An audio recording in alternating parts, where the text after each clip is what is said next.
આજે જાહેર થશે બિહાર વિધાનસભાની ચૂંટણીની તારીખ। સાંજે 4 વાગે કેન્દ્રીય ચૂંટણી પંચની પત્રકાર પરિષદ।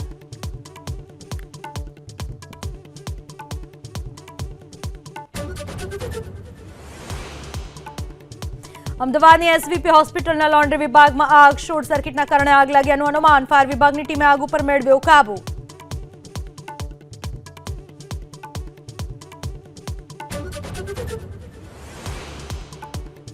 વાપીના સિલવાસા 4 રસ્તા પર શોરૂમમાં આગ લાગતા દોડધામ। ફાયર વિભાગની ટીમે આગ ઉપર મેળવ્યો કાબુ।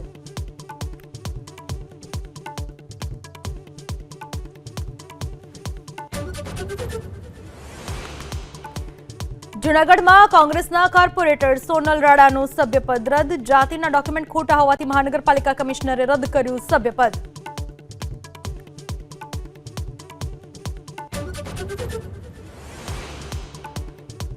વડોદરા જિલ્લાના કોટણા ગામમાં ઢાઢર નદીના પ્રવાહમાં 4 લોકો ડૂબ્યા। 2 લોકોનો બચાવ। 2 બાળકોની ચાલી રહી છે શોધખોળ।